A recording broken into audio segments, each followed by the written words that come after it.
everyone. Thanks for joining us today on our Where to Next video series. I'm joined today with Gary Armstrong. He's our GPS from G Adventures, which stands for Global Purpose Specialist. I always need to double check that. So I want to thank Gary very much for joining me today.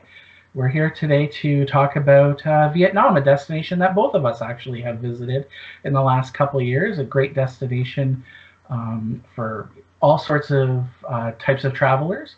So, why do you think Vietnam is a destination that our guests must travel to? For me, I mean, thank you very much for having me for this discussion about Vietnam. I was very lucky to have the chance to go and visit last September, and it is probably the most photogenic part of the world that I have ever been to. Every different part of that nation is beautiful and in different ways. So with the vast majority of our trips, you'll start in the north in Hanoi, you'll travel to the central region, Hoi An, and the town of Hoi An and visit there before traveling south to Saigon or Ho Chi Minh City. And each of these different places is almost like its own country, its own culture, the hustle and bustle of Hanoi, traveling to a communist country, but just seeing how vibrant and interesting it is. And, we could talk about the food, we could talk about the people and the culture, but the fact that each of these different parts of the country are so different makes it a really special place to go and see.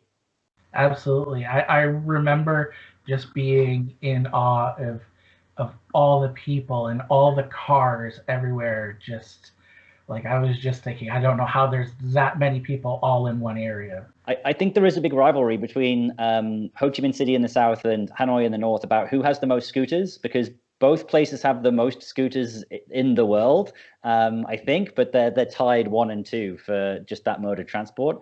And you're right, it's the cultural the culture shock when you get there. That idea of just crossing the road, right, and just finding a break in the traffic it's the little things. It's terrifying. I remember the one day, I had to cross the road by myself for the first time, and all I could remember is my tour guide, in my ear just saying, just walk slowly and steadily. Don't worry about what all the cars are doing. Well, when there's 5,000 cars or mopeds coming at you, that's really hard to do when you don't have somebody leading the way. Yeah, and then by the time you've been there a week, you don't even notice the mopeds anymore. No, they're just there. So yeah.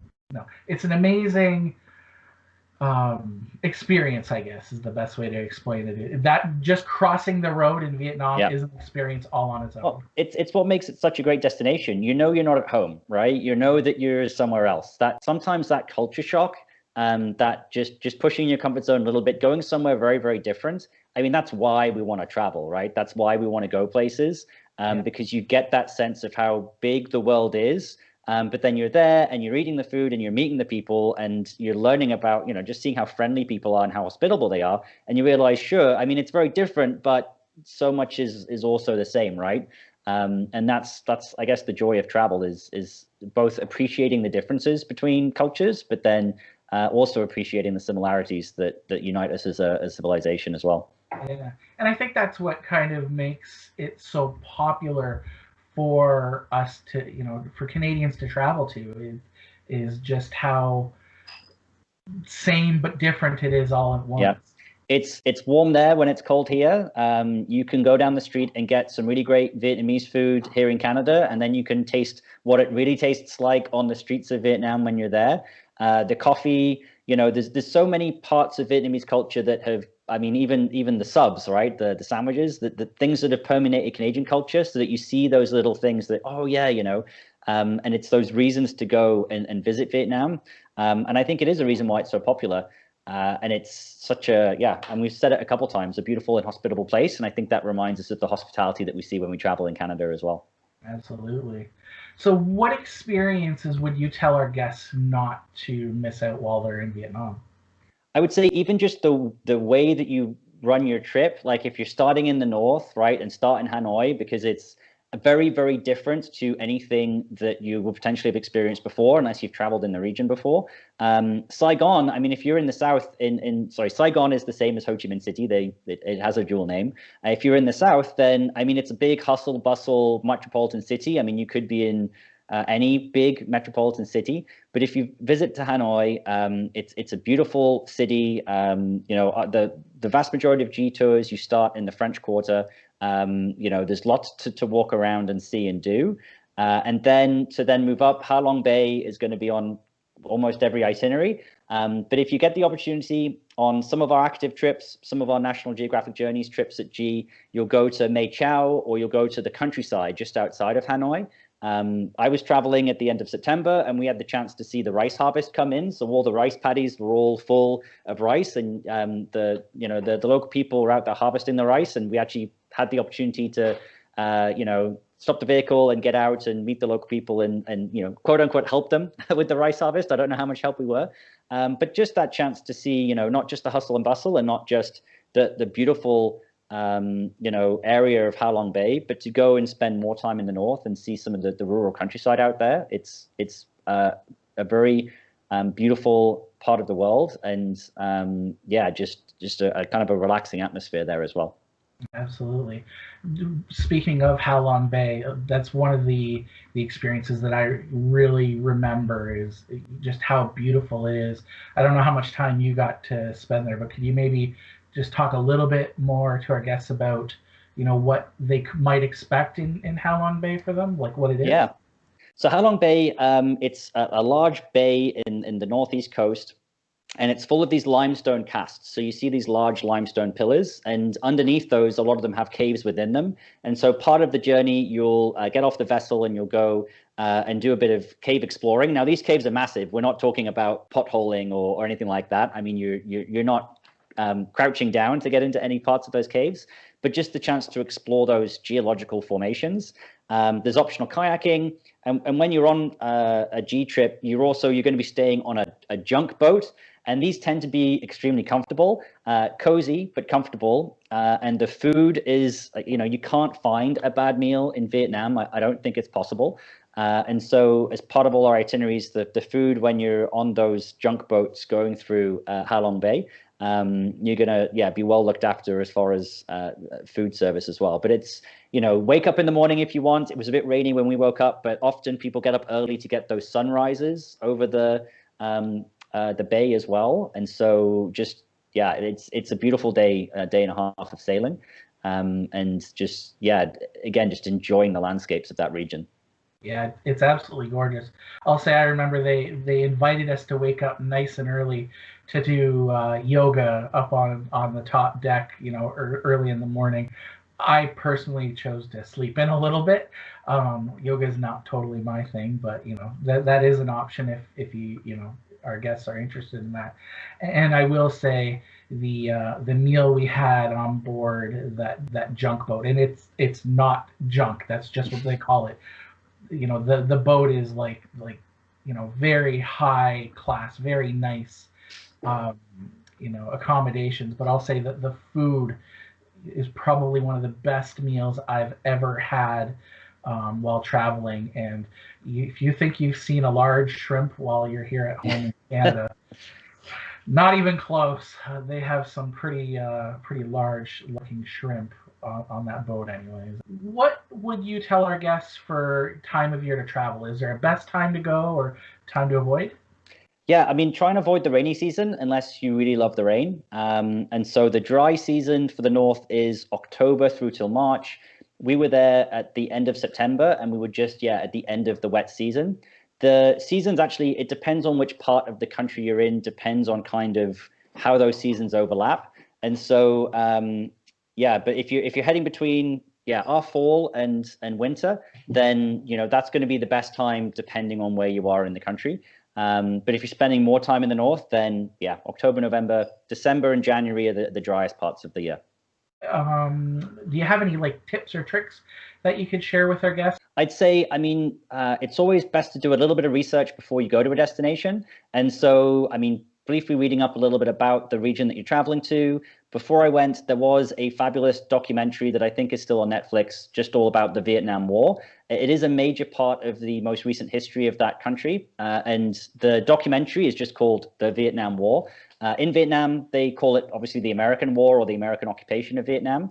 I would say that, you know, there are different places, museums that you can visit in Hanoi, in Saigon, where you'll learn more about that conflict and its impact on the people. And so one of my tips, no matter where you're going in the world, just do a little bit of research on the place and the recent history with something as big as that conflict. Then definitely it'll just help to give you a bit of an introduction into their recent past and how they became a communist country and kind of how that perpetuated. And then also, I mean, just packing list, right? So yes, you're going in the dry season, potentially. Still take wet weather gear, still take comfortable shoes, you know, your sunglasses, your sunscreen, all that stuff. Like, make sure that you're packing, but also packing light. I mean, with the vast majority of our trips there, you're traveling through the country. So either with our National Geographic Journeys trips, you're flying from Hanoi down to Hoi An, or you fly into Da Nang and then go up to Hoi An, and then flying again down to Saigon in the south. So you're going to be on and off planes. So less is more. Less is always more when it comes to packing. And remember to leave some space in your suitcase for the things that you'll be buying there. I bought a big conical hat that was made by a resident of Hoi An, and we went and did a city tour around that region, and then met with a local lady who makes these hats. And learned about her story. And so that's kind of difficult to get on and off a plane, but it did make the journey back. But absolutely, anything that you can't wear on your head that you buy when you're there, I'd recommend leaving room for that in your suitcase as well. Obviously, you represent G Adventures, which is a great company that, you know, Murdoch Travel has a great partnership with. We do absolutely value your opinion, obviously, on what types of itineraries or what specific itineraries that you think would be the best ones for our guests to focus on if they're looking for a G Adventures trip to Vietnam. Yeah, absolutely. And I'd say that really depends on the type of traveler that you are and what you want to see and do while you're there. The vast majority of our trips will all be 10 days plus. If you're going to Vietnam, you're going to be there for a little while because it's a long way. And I highly recommend spending at least 2 weeks in the region just for the jet lag, right? So to get settled in and then have a good amount of time there. We break our trips down by style of travel. When I was there, I traveled on our National Geographic Journeys tour, which was fantastic. It's upgraded accommodation and then more inclusions and more of a focus on educational content. We do have amazing active trips in the region as well. If you want to do more hiking, then and cycling and kayaking, then we have trips that are going to be tailored towards travelers who want to do more of that. I mean, we have itineraries in Vietnam across the majority of our travel styles, even, you know, the 18 to 30 something trips. If you are looking to go backpacking for a few weeks, then yeah, there's something for almost everybody in that region. So it's hard to pick one, but I mean, my favorite is the Nat Geo trip because that's the one that I was on. And then absolutely, I mean, the benefit of working with a travel provider, a travel professional, is then to be able to build stuff at the start, at the end, to kind of tailor that itinerary a bit as well. So if you want to travel more through the region, right? You're in Vietnam, Thailand is right there, Cambodia is right there. Yeah, I mean, Myanmar is a place that's growing in popularity as well as a very much off the beaten path destination. The way it was described to me is if you want to go to Thailand 15, 20 years ago, go to Myanmar. So the region itself is beautiful. It tends to be, not as there's parts of that region where, you're going to be well off the beaten path when it comes to travel. And there's just so much to do and see in that region of the world. Perfect. Yeah, like I said, Vietnam was just an amazing destination, and ever since G Adventures introduced their National Geographic lineup a few years ago, I've just been enamored. I think just one more question is why G Adventures? Yeah, sure. I mean, it's important. First off, we're a Canadian company. We're founded by a guy, grew up in Calgary, started the company in Toronto in 1990. And And so our goal from that first inception was to the travel and travelers can save the world. That just by going on a trip, you're having a positive impact. That the travel industry takes some of the wealthiest people in the wealthiest countries in the world to visit some of the poorest people in the poorest countries in the world. So why can't more of the money that we are investing in travel as a society, why can't more of that money stay in local economies and lead to positive impacts for the people there?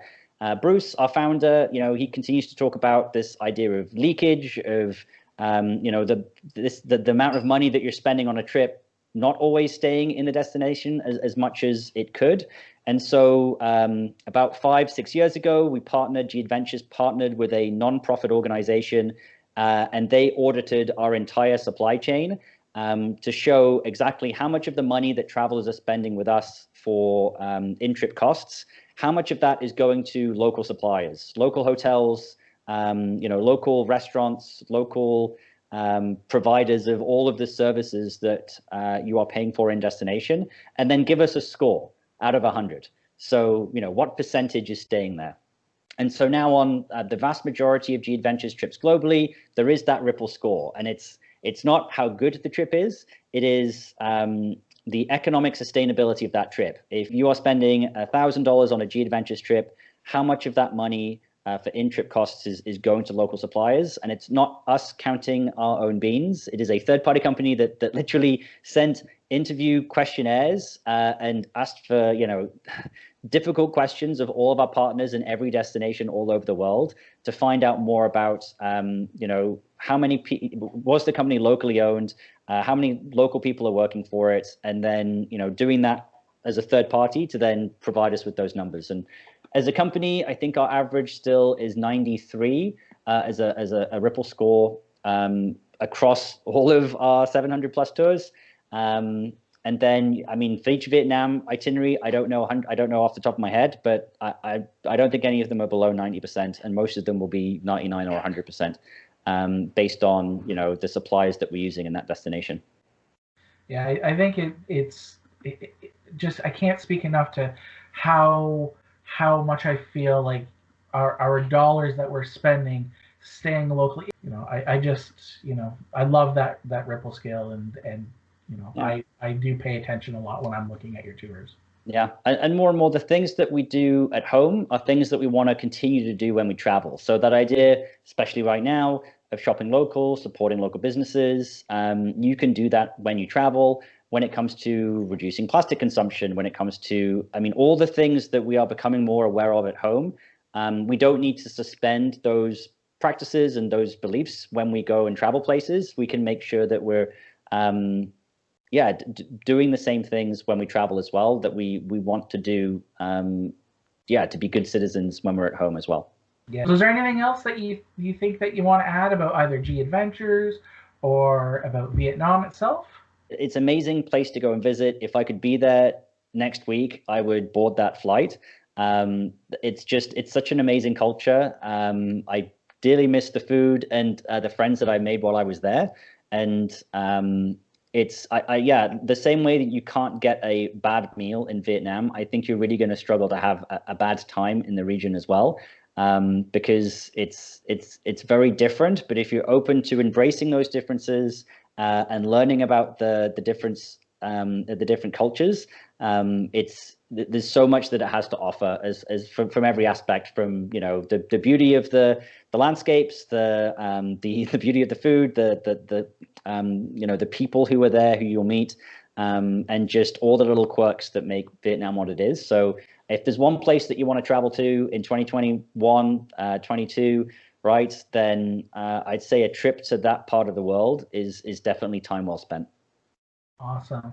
Well, Gary, I really appreciate your time. I know you're busy trying to keep up with the millions of questions that us travel agents have. It's just been a crazy 6 months for our industry, so I really do appreciate your time today. Again, Gary Armstrong from G Adventures, our global purpose specialist. Guess if you have any questions about Vietnam, like I said, I have been there. I can always reach out to Gary if you have any questions specifically about G Adventures. But thank you so much for joining us and watching the video, and Yeah, we look forward to helping you out for your next trip, hopefully 2021. Thanks.